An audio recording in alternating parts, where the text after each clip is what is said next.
This week, I'm talking to the extremely talented local muralist, Siena Baldi.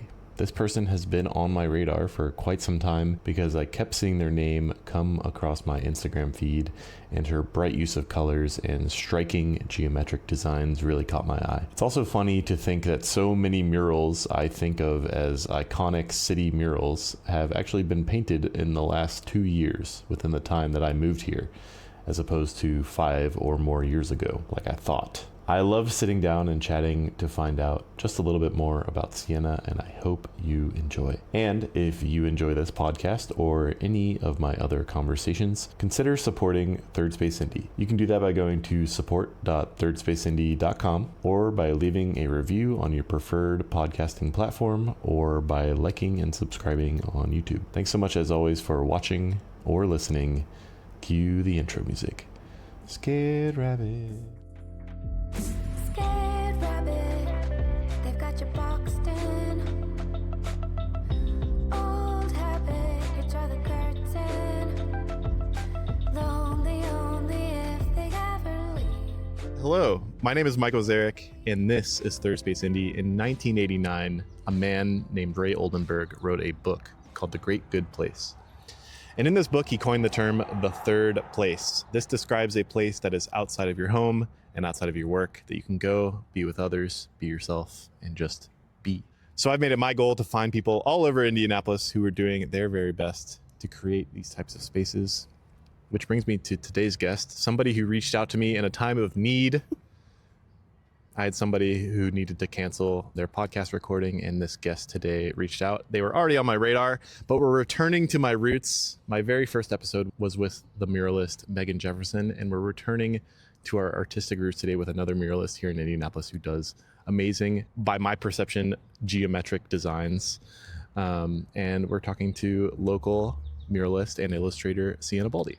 How you doing? Hello, I'm doing great. How are you? I'm doing really well. We're here at Lille Bønne, which of course I think is one of our mutual places of interest, I guess you'd say. Definitely. Yeah. How has this space, first question, how has this space transformed your day-to-day life since it opened 3 weeks ago? Yeah, I learned about Lille Bønne a few years ago, right when I moved to Indianapolis. And so I know how much work goes into even something of a smaller percentage of this size project. So it's just an example of people working really hard to do cool things in Indianapolis, which is why I love being here, because I just get to support other people doing really hard things and help, bring their vision to life by being an active participant. Yeah, I love that. Actual first question, your name is Siena Baldi. There's a man who I interviewed recently. His name is Dominic Sinibaldi. I know. It's like a parallel universe glitch or something. There's no relation. Absolutely. There was no reason there even would be, but I think it's really funny. It's really weird. Yeah. I met him through Cat Head, and I was a member of the printmaking space for a while. But very bizarre. I've never encountered that last name before. That's so funny. So for anyone who may not know who you are, be familiar with your work or anything about you, could you give a quick rundown? So I'm Siena Baldi. I create magical realism murals and illustrations, which means I take inspiration from the real world, but then I morph it with my imagination and brighter colors and more geometric forms to create pieces that really reward you for slowing down and looking at them, because the more you look, the more you see. And when you talk about, you said magical realism, right? Mm-hmm. When you talk about this idea. I invented that term. You invented this? I was going to say. I applied it to visual art. Normally it's a literature term. I wanted to look this up because I was interested. Contemporary magical realism dates back to the late 1800s, where it was originally incorporated in writing, as Siena said. In 1925, however, a German art critic, Franz Roh, coined the term, which translates to magical realism as an alternate to expressionism. I will say that the art style 100 years ago in this genre differs vastly from what Siena is talking about regarding her work. So when you talk about magical realism, what are the realistic aspects you're taking, and then what are you doing to morph them into stuff? Another way to say magical realism is like semi-abstract. So like in the art world, we say representational when it's real world imagery. And then abstract is, a focus on color and form. So I find a middle version where there are certain things that are inspired by the real world, but not exactly as they are. And I'm kind of remixing them. And my background is in printmaking, so I layer a lot of images together, and it's just how my brain works. And it kind of becomes like a magic eye sometimes, where people will see different things when they're looking at it, and sometimes there's text, sometimes they're not. But for example, like the Living History mural in Ransom Place, it's a lot of colorful shapes, but most of the shapes are from actual architectural details on houses in that neighborhood. So it's sort of zooming in and focusing on something instead of zooming out and having a more generic approach. When you are creating a mural or art piece in a certain space, so for example, yesterday when we were talking about setting up this chat, you sent me your mural on 10th Street on Shelby. Is that right? It's 11? like 10th and English area. Shelby and English, yeah. Which is sort of, I don't want to say in the middle of nowhere, but there's not a lot of going on around there. But are you thinking about the space you're putting the mural in and like how to fit it? Or are you just mostly doing your own creative process and then placing it in that space?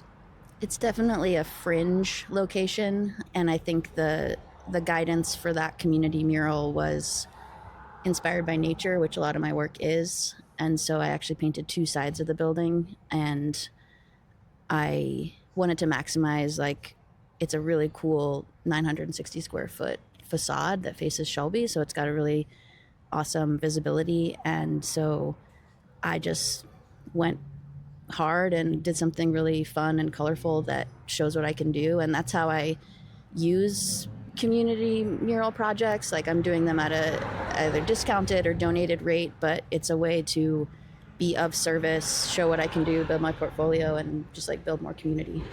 So what is your primary form of income? Is private? Yeah, commercial murals. Mm-hmm. And then you're doing community focused murals on the side, which you just mentioned. What do you think the value of mural creation is in like maybe a more like from an emotional standpoint as opposed to like... Well, have you heard the news that the arts are the forgotten fifth pillar of health? No, please tell me about this.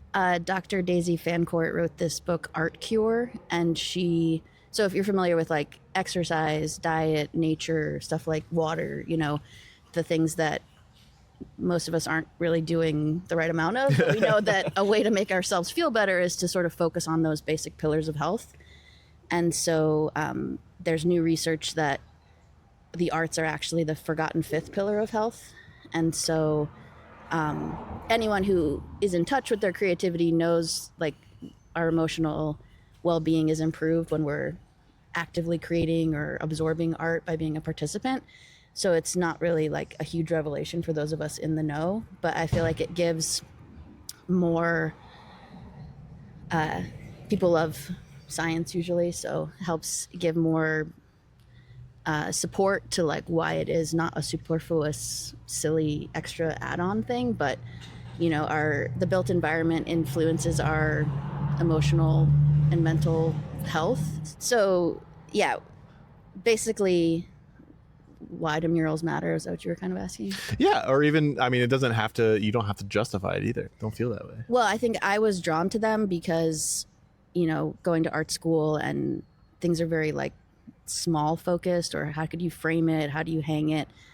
And I had a lot of things happen after art school and where I am now, but I really liked the idea that you don't have to store murals.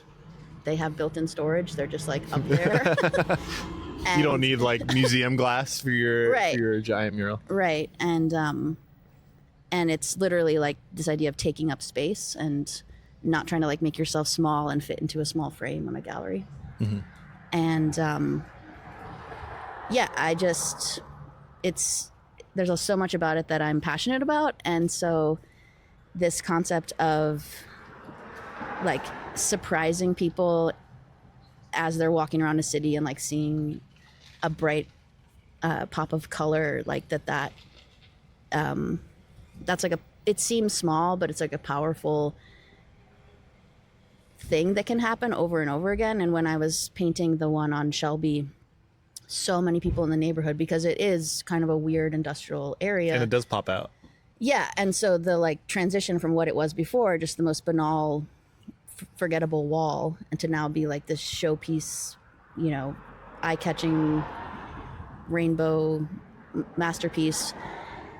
They're people who live in the neighborhood, who walk through it with their dogs and bike past and whatnot. Like, they've been very complimentary. It's the most I've gotten like audio feedback about it, like from the people while it was happening. It's a bigger one, so it took me longer to do, but it was just like, I've seen these posts where people think spending money on murals is a waste of money because it's not like solving all of society's ills, and like no one's saying it is doing that, but I think that pound for pound, like latex paint, it makes a huge difference. And I think that what I'm trying to do, because originally I was disgusted by the thought of murals, honestly. Like, I came from a fine art background.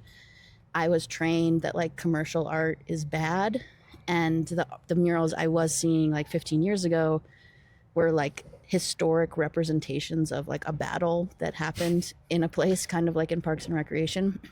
And there's nothing inherently wrong with that, but I had no interest in anything to do with that. So over like years and years of just exploring my own creativity and figuring out more of my own, like developing that magical realism style, and seeing how there's so many people doing really cool stuff in their own way and making a lot of money. So really what has been my biggest asset is like my brain and my approach to the murals, because a lot of people who hire me, like they've never commissioned a mural before. So often I never ask like, what do you want this to be a depiction of? Because most people are going to say skyline or something else that is kind of like, you know, you've seen it a million times. And Again, nothing wrong with it, but I just want to dig deeper to actually find something that's more meaningful. Like if you're trying to represent a community or, you know, a natural area or something, like that big rainbow mural, I call it prismatic leaves. It's actually native Indiana tree leaves overlapping to create the shapes that are then like filled in with transitional color. Mm-hmm. So like at first glance, you might just see it as like a beautiful rainbow wall, and that's great. But if you looked a little harder, you'd be like, there's kind of a thumb over there. Like, is that a sassafras leaf? And then the more you look, you might recognize like, you know, redbud or pawpaw. There is a mural on either St. Clair or 9th Street. I can't recall. It's of a giant whale. Mm-hmm. And I think it's gone now. Do you know what I'm talking about? The Wyland one? I think ours is still here. There's one in Texas that was painted over for the World maybe Cup. that's probably what I'm thinking of. What do you think of like the ephemeral nature of art, and how like through time it gets replaced or covered over or faded away?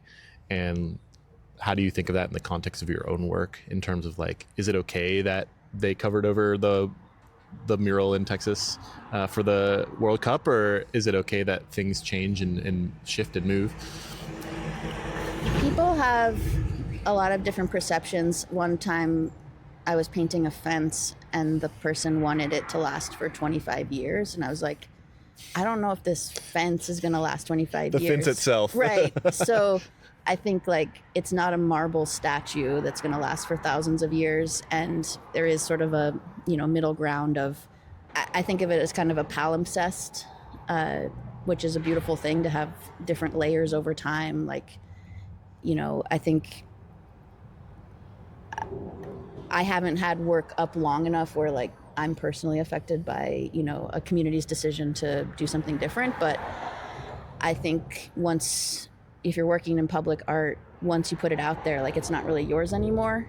And which is really cool, because it is an interactive thing with the viewer. And then of course, over time, like, yeah, different decisions will be made. So we sort of do everything in our power to make it look as good as it can for as long as possible. But, you know, decades go by. I think the one in Texas was weird because it wasn't even a city hosting any games.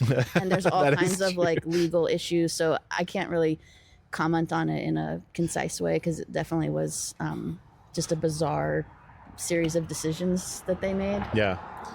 But to tie this into what you said before we started recording, which is that your piece about resilience has a chunk missing out of it. That is not something, I don't think it's an intentional decision by anyone necessarily, unless someone took a hammer to the wall. But like when you talk about the way it's just sort of fading away over time, does that, like, you said it's a metaphor for our time, but more so, does that, like, did you ever think about that beyond just like the way the wall might just fall over or anything? So the best guess on why that happened was wind, which is really confusing. And so we're in the middle of figuring out like who, if anyone, is going to, you know, cover the cost to fix it, because it's up in a weird spot, and the most of the cost is just like renting the equipment to be able to like remove the damaged piece and then reinstall the new one. And it's interesting because that was my first outdoor piece like in downtown when I moved here a couple years ago. So it's only like a year and a half old, which is not really enough time for it to sort of be, you know, weathering away. But that was a project funded through the Arts Council, and I was not the grantee. I was just the artist who was working with the nonprofit 91 Place to do a community style project with some of their participants. And we had permission from the building owner to put it there. It's where the Indy Read sign used to be. So that was actually, it was a cool project because we got permission from Indy Reads. They've moved. They couldn't use the sign, but I asked about, you know, repurposing it because of my environmental background and just like how I was raised. It's just like, how can we make this more complicated and more interesting? And so I hired a metal fabricator who took the old sign and like cut it up and bent it and did some laser cutting and made a bunch of stuff that Indy Reads now has. They have like tables and benches and magnets and some book stands and stuff like that. So it was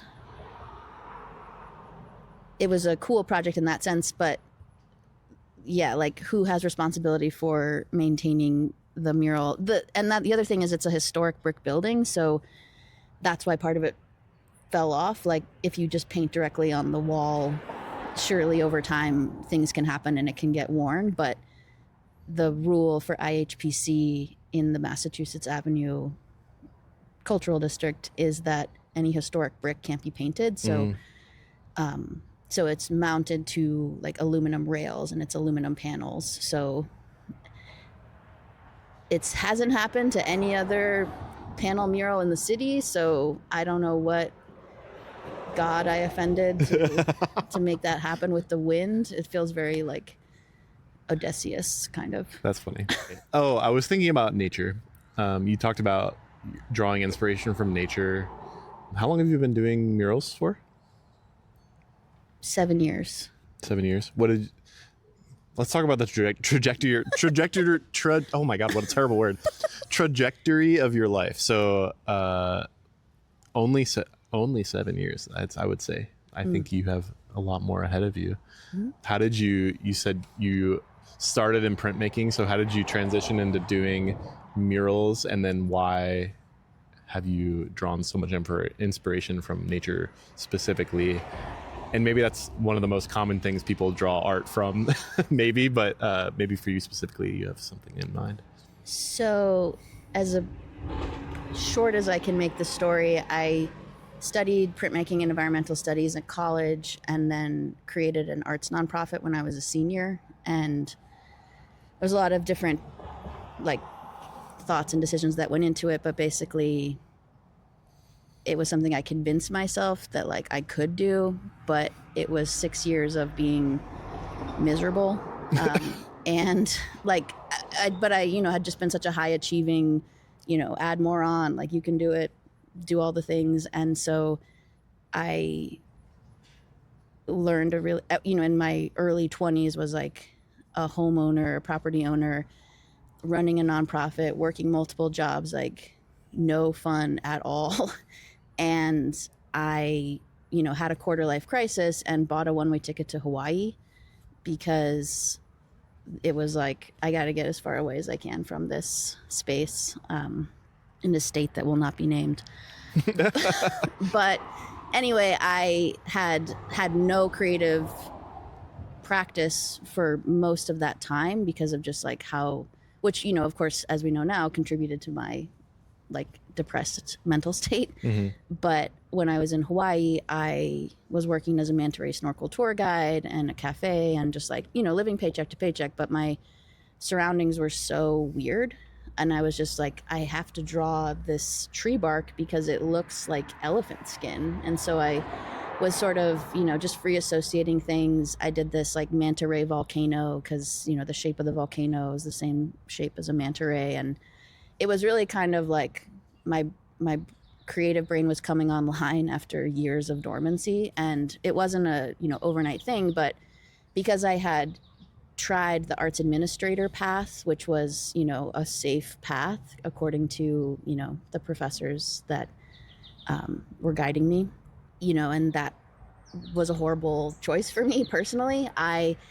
On the second round of like, okay, as I, was slowly getting more and more touch with my creativity, I was certified as a scuba diver, so saw lots of beautiful things underwater and, exploring the beautiful part of the big island of Hawaii. It has like 13 of the 15 world's Earth's biomes. So it's like just an amazing place to be inspired by nature. And so I was listening to all these podcasts about entrepreneurship and, like really not making a rash decision, but like really taking my time to be like, what do I actually want to do? Not what do I think other people expect me to do?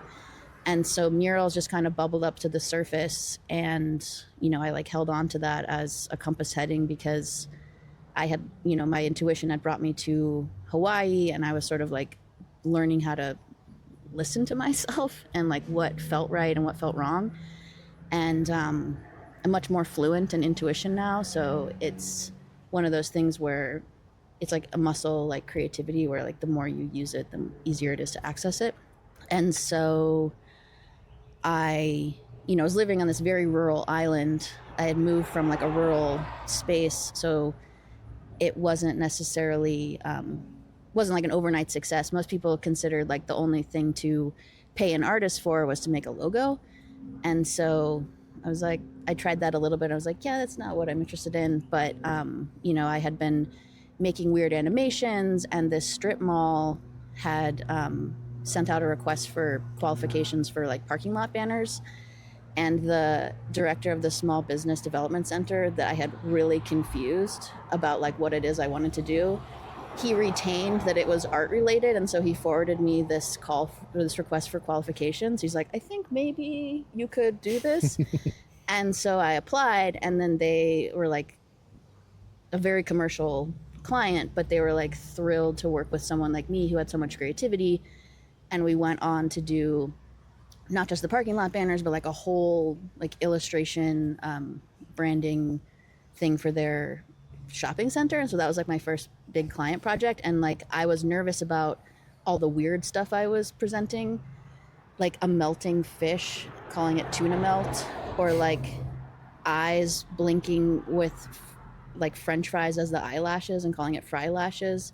And they loved it, which was so cool to see this like super commercial client really responding positively to like some of the weirdest stuff I had made. And I think that really gave me not exactly permission, but just encouragement to kind of like keep going in that direction, like keep pushing against kind of like not doing what's expected and what other people are doing, but like what is it that I want to do creatively. So in that same, momentum movement, no one's going to hire you to paint a mural unless you have some experience painting something that resembles a mural. So like I painted plywood, I, just painted the door of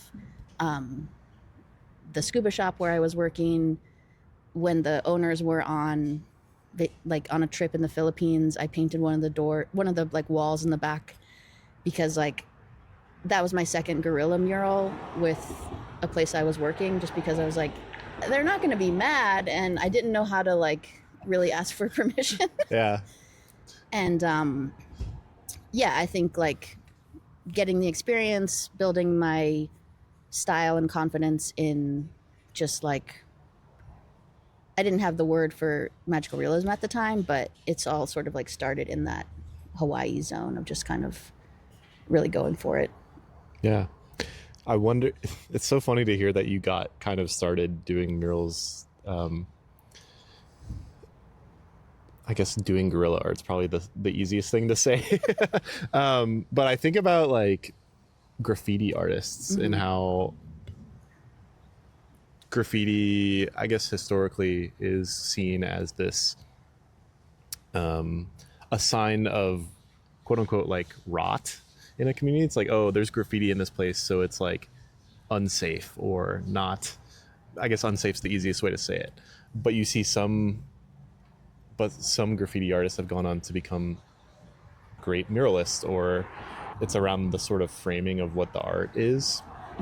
And to hear that you got your start as a muralist doing what is effectively graffiti in a way, like it's approved art on a wall somewhere, is really interesting and cool to me.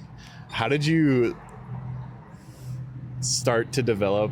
Actually, what I also want to talk about when you were young, let's say like 7 to 14, were you like an odd kid? Would you consider yourself an odd kid? Yeah, I think I am a really good test taker. So I was put into like the gifted programs. And so we did lots of project-based learning, and I went deep into like ancient Egypt and like Greek mythology, and I was also very athletic. So I mean, it's amazing I wasn't bullied. Like I was definitely a weirdo, but I think I was just like so self-possessed even as a young kid. Like even if it was happening, I might have not noticed it. So I don't know. Yeah, I'm asking because you describe your work as weird, like self-described, rather than using a term like creative or unconventional or anything like that. And I wonder why you feel weird. I think so. My mom had me take this Now Discover Your Strengths corporate style quiz when I was in middle school. Yeah. And my number one strength since then has always been ideation, which is making connections between disparate things. So, you know, it could be like a metaphor with creative writing, or like a visual combination like the manta ray and the volcano.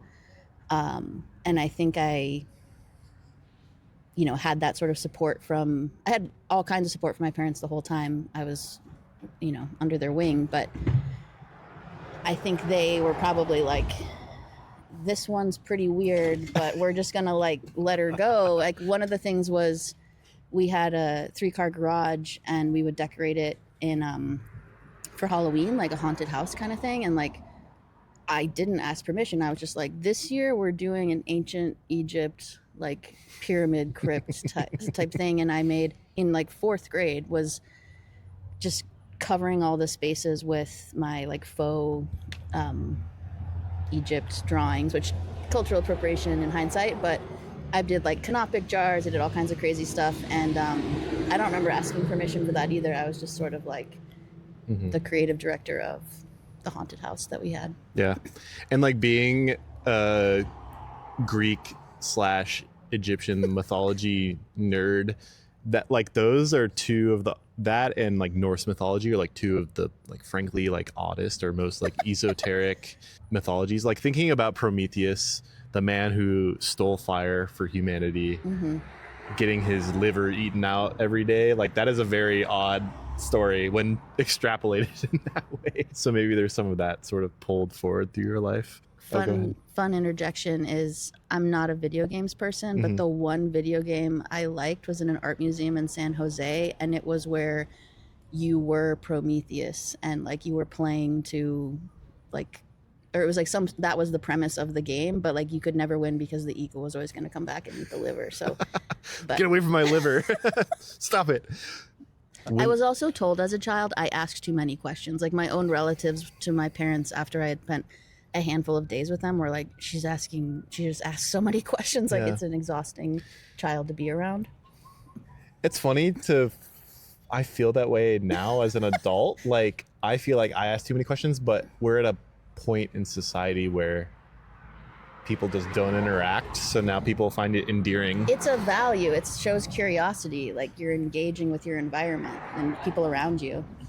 Yeah.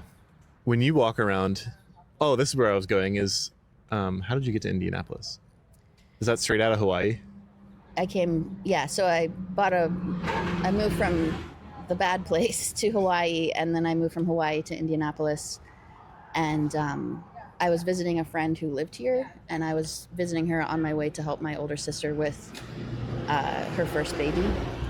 And our parents had died in a car accident like less than a year before, so I knew nothing about babies of any species. Yeah. And so I was here with my friend who has 3 kids, and it was kind of like baby boot camp. Like, here's how you change a diaper. Don't be alarmed if the poop looks radically different one changing to another. The umbilical cord is, looks like a crusty whatever, and it's going to fall off. And so, but yeah, I just knew that there needed to be someone like there supporting my sister and her husband, and my parents weren't alive to help, and her parents-in-law were like just sort of twiddling their thumbs, and they had their own lives, like whatever, but I had the flexibility to uproot myself. And so I did actually 4-month trip where it was helping my sister outside of Cleveland with the newborn for a month. And then I went to Brazil with my other sister on an environmental trip, and then did a residency in Maine, and then visited different people, and then like made my way back to Hawaii.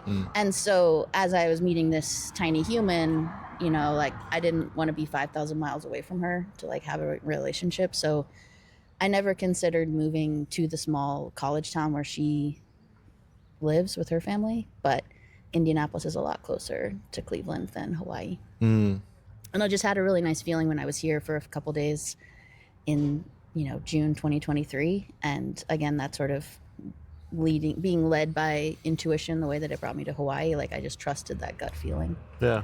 So Wait, you moved here in June 2023? I moved in March 2024, but I first visited here in June 2023. I didn't realize, in my mind, you have lived here for like 10 years. I don't know why. My output of artwork is kind of turbo level. So you haven't lived here much longer than myself, actually. How do you feel about the public art scene in Indianapolis? And I do have a follow-up question to that, but like, what's your perception? I mean, I moved here, I lived on 2 different islands in Hawaii. So I lived in Honolulu, which has an amazing public art scene, and but I couldn't like break into it. And so I have had way more like personal and professional success in Indianapolis. I think just like bringing some different approach, different ideas and whatever. And so I think that what's cool about Indianapolis, not just in the public art realm, but just in like all the different creative fields, is that there's a lot of people doing really cool stuff, but there's also room to hop in there and add to the conversation. And,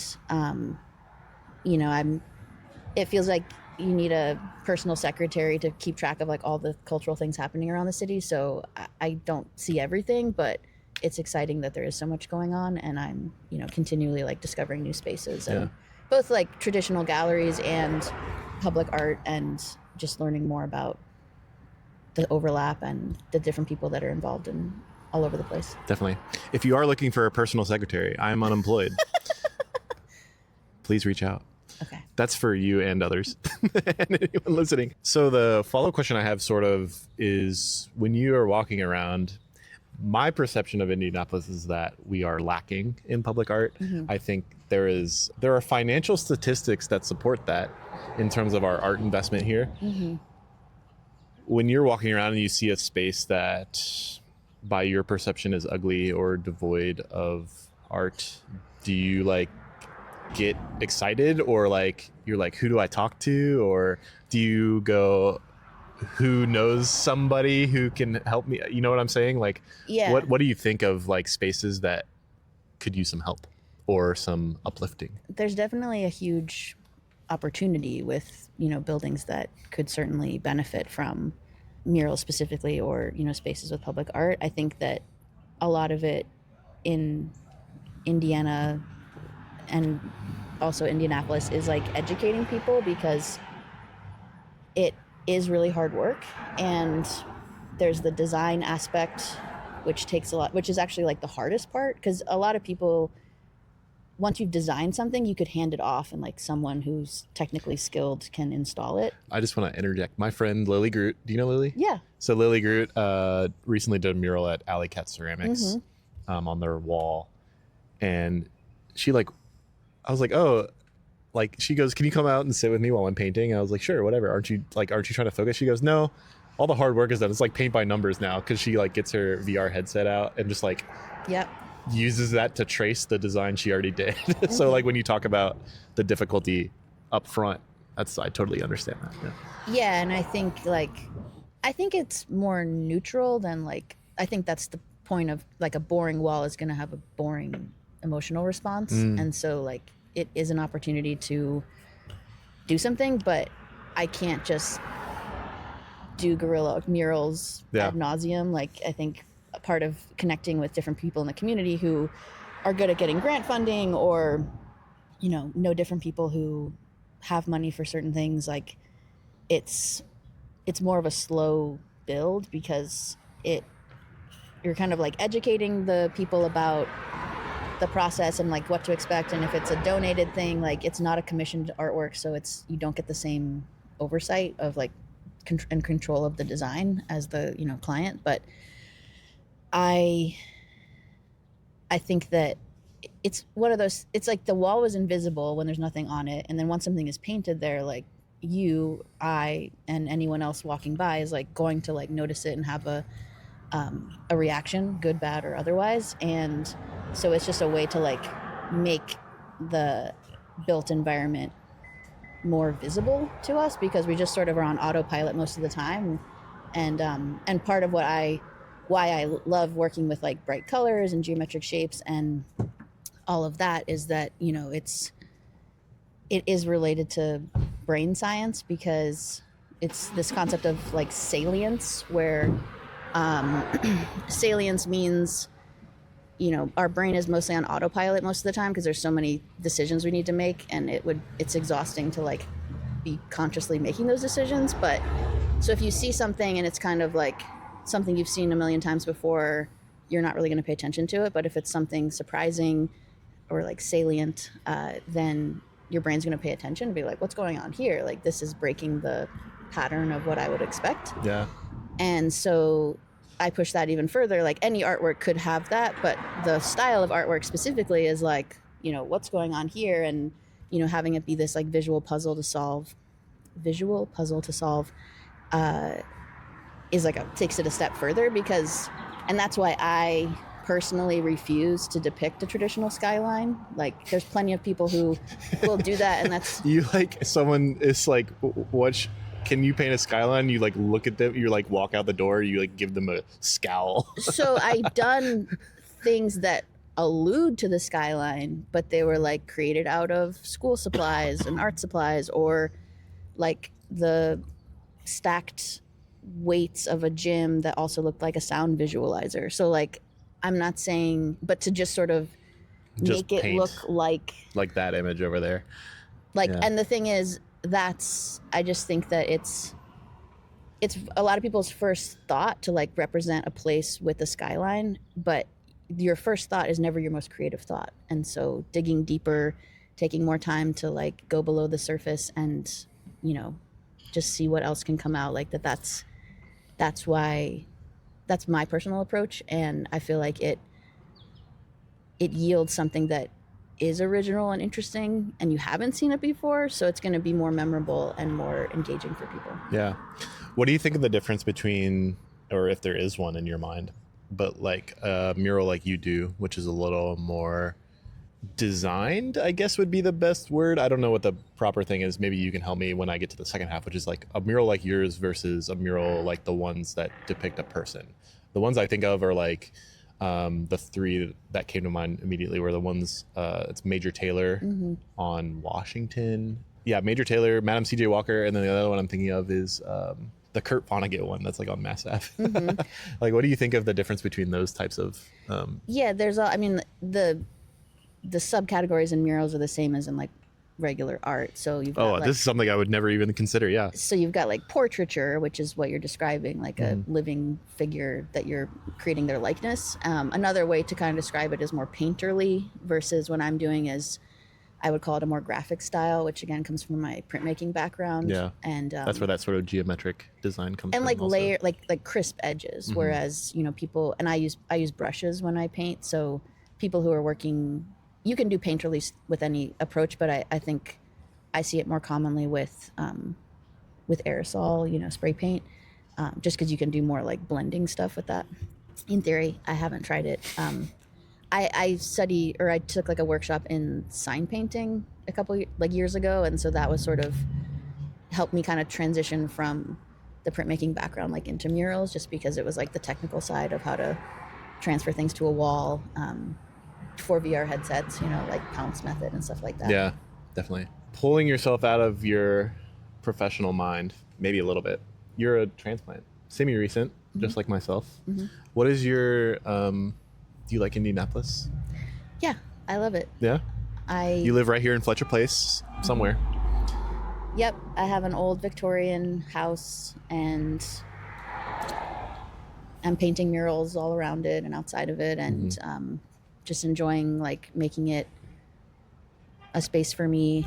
And like I said, like Indianapolis has everything I really loved about Honolulu. I mean, minus the beach and the mountains, but... Sorry. Put that on a billboard. Yeah, but I mean, like genuinely, like really kind people, lots of cool stuff happening, amazing, you know, cultural trail bike path, and like the food scene is, I'd say, on par with Honolulu, which has one of the best ones.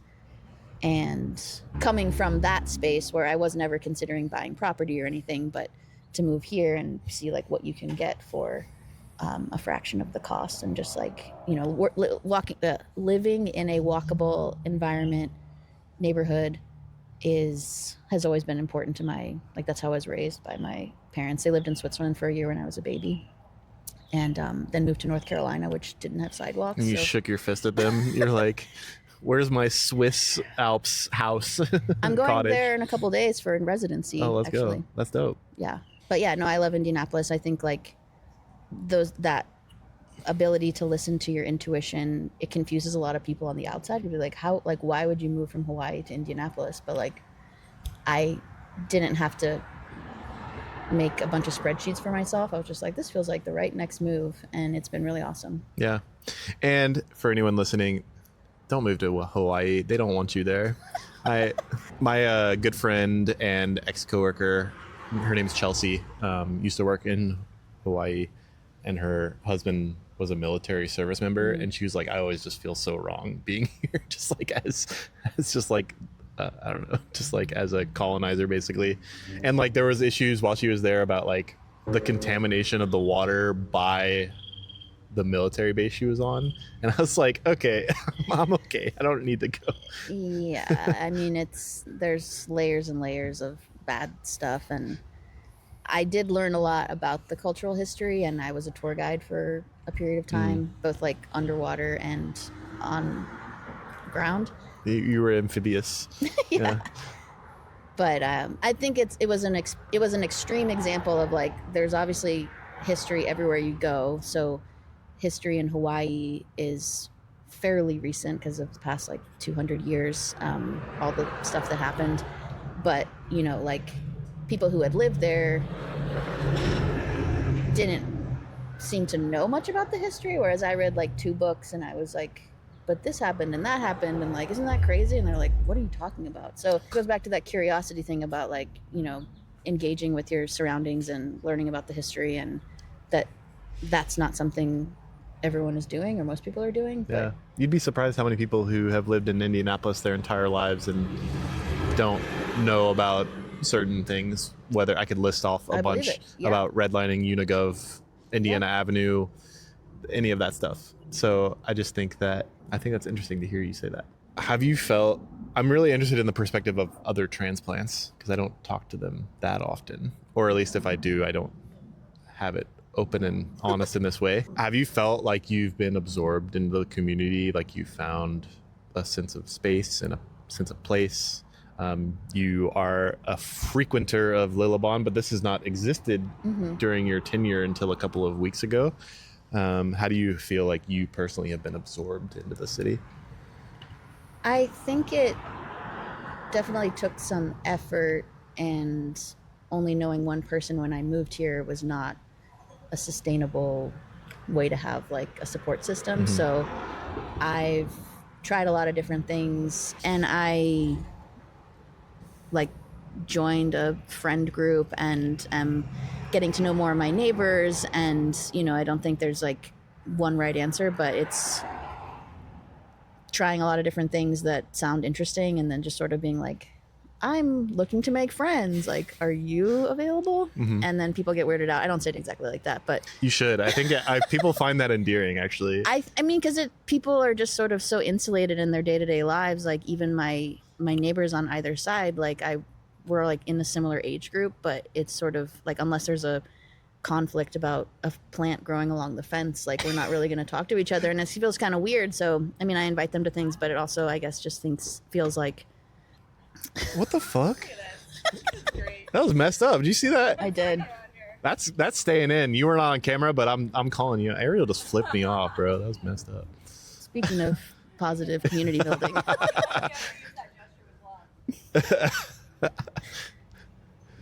And I think that, like, I was in Hawaii for 6.5 years, and that's where I like created my LLC and like started chipping away at, or not chipping away, but like moving towards this dream of like being a full-time freelance artist. And so lots of groundwork was already laid, but then once I came here, I think like all that hard work really paid off, and the like attention to detail with my professionalism and communication style and all the case studies on my website, like that really made the transition smooth-ish, you know, like but I was still building community by donating projects when I first moved here, just to show what I can do. We're going to move on to what I call the canned questions. Third Space Indy is sponsored by City Rising. City Rising is a social impact studio. Most recently, they implemented an eviction data dashboard that looks to highlight and reduce the impact of the over 30,000 evictions, mostly affecting Black and Latino women and their children right here in Indianapolis every year. You can learn more by going to cityrising.org. City Rising has sponsored a question, which is, what is a third space to you?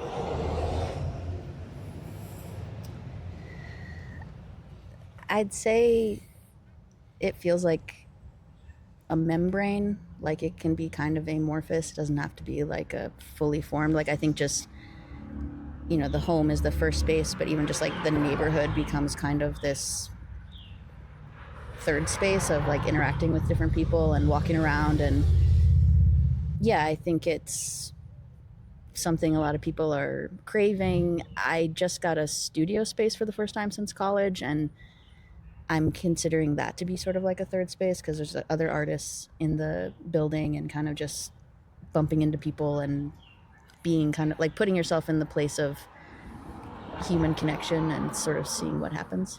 Yeah, just like forcing yourself out into the world, like forcefully ejecting. Follow-up question to that question: what is a third space or place that has existed for you previously but no longer does? I'd say the Foster Botanical Garden in Honolulu, only because I'm not there anymore, but it does still exist. And it's the oldest botanical garden in the entire country. But it was... That's interesting because Hawaii is the newest state? Right. So is it old because it predates- predates statehood? Or because... Okay, that makes sense. Yeah. But the oldest building in the entire state was a missionary-built house. Just fun fact. Yeah. but I'd say definitely natural spaces.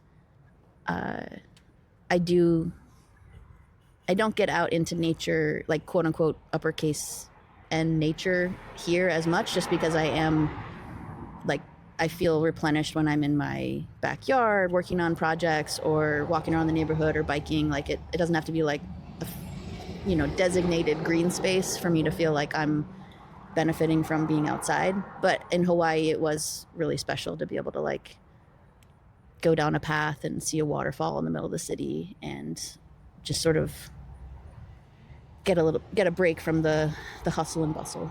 Yeah. What about that specific space was compelling? Did you have any specific experiences there that you've thought of? I guess just like being curious and learning about new things and plants, and I wasn't really like interacting with a ton of people, but it was definitely a place to relax and be myself, which I think is also a tenet of Third Space isms. Yeah.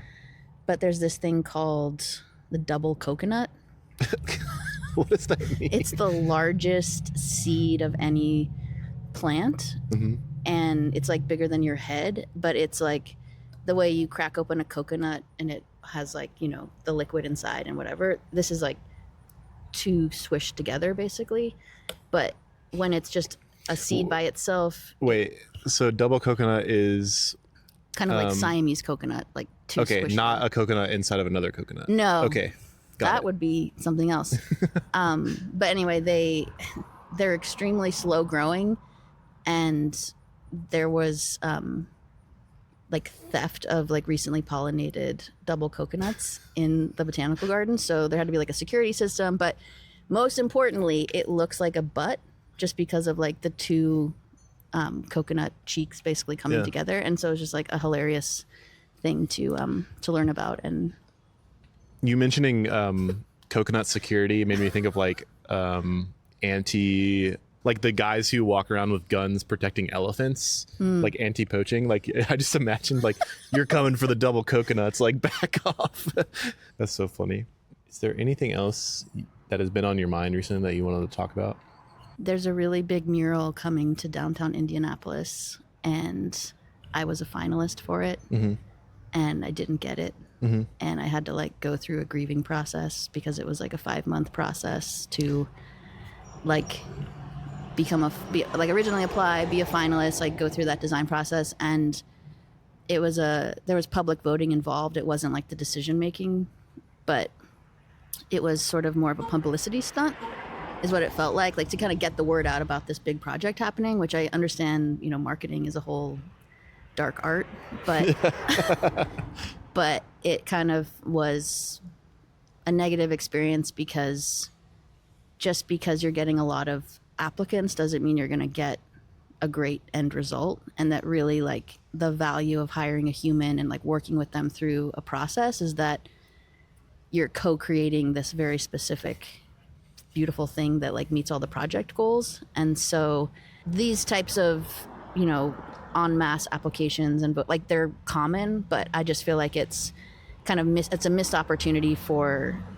creating something that would actually be really special and cool for people to get excited about. Definitely. And you mentioned earlier like the devaluing of that design portion of the process. Were you compensated in any way for being a finalist and then designing a mural?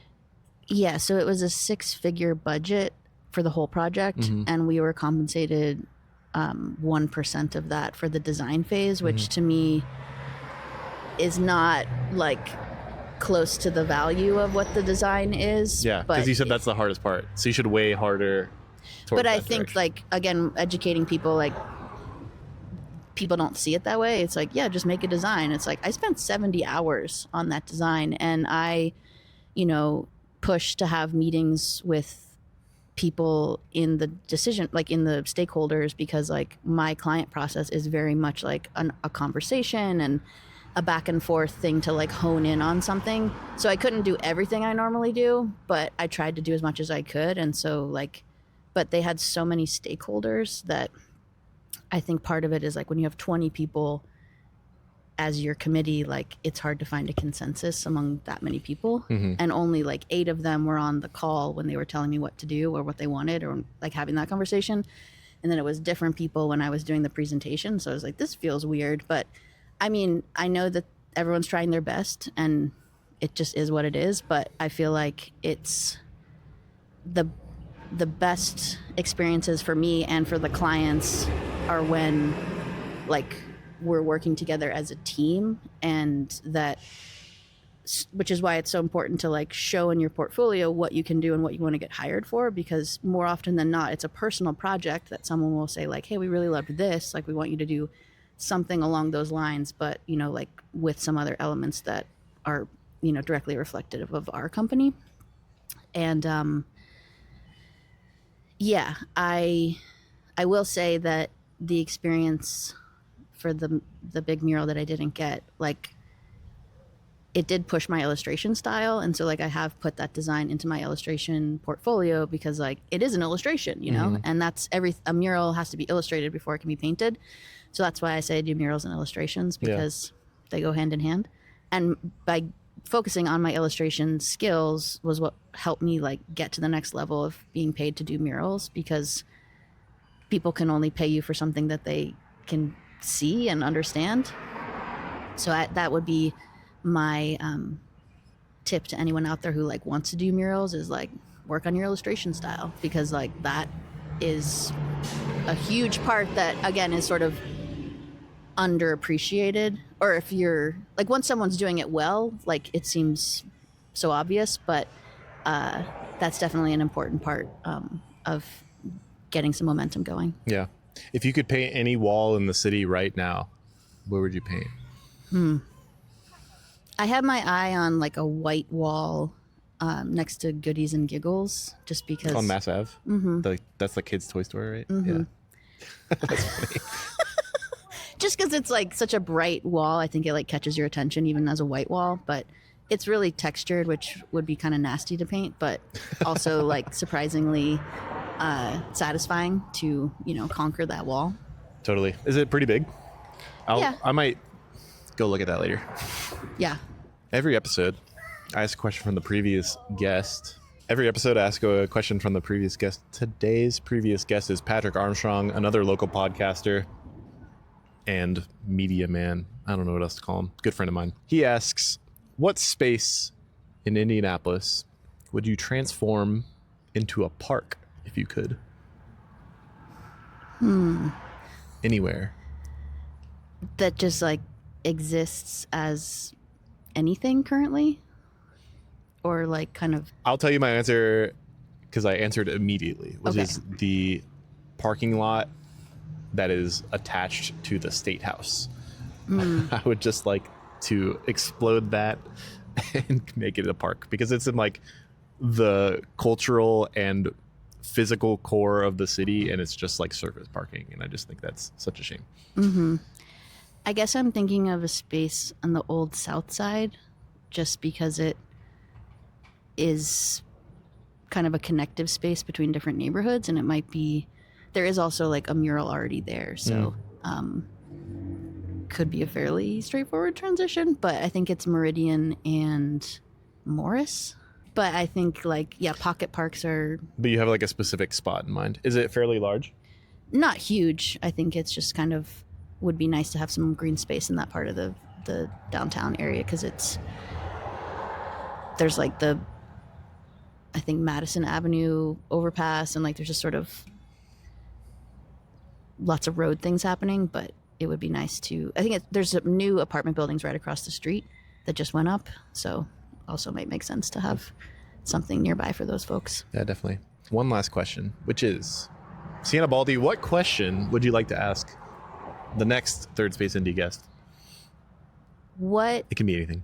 Yeah. What is your favorite food memory in any city? In any city? Okay. Does it have to be attached to a city? In any place, I guess. Okay. Well, I'm just wondering, just in general. Like I have an answer. Oh. Okay. So when I was 16, some teenage years, my mother was working for and still does work for Texas Roadhouse, and we visited New Orleans for a work trip, she and I, and we ate crab cake cheesecake. Whoa. And it was so good. And it's like this such a distinct memory. Extremely like savory cheesecake. Like it's mostly cheesecake because there's cream cheese in it, I'm assuming. Kind of like But a like, crab rangoon, but yeah, but like in reconfigured. pie form. And I just always think of that as like the most iconic, like attached to a place thing probably in my entire life. That and like creamed corn ice cream in New York City. But that you can find that other places now. But yeah, crab cake cheesecake, which is like just like a very unique food that I feel like I've eaten. Do you have an answer to your own question? Someone told me I should ask that, but I feel like you have a specific answer.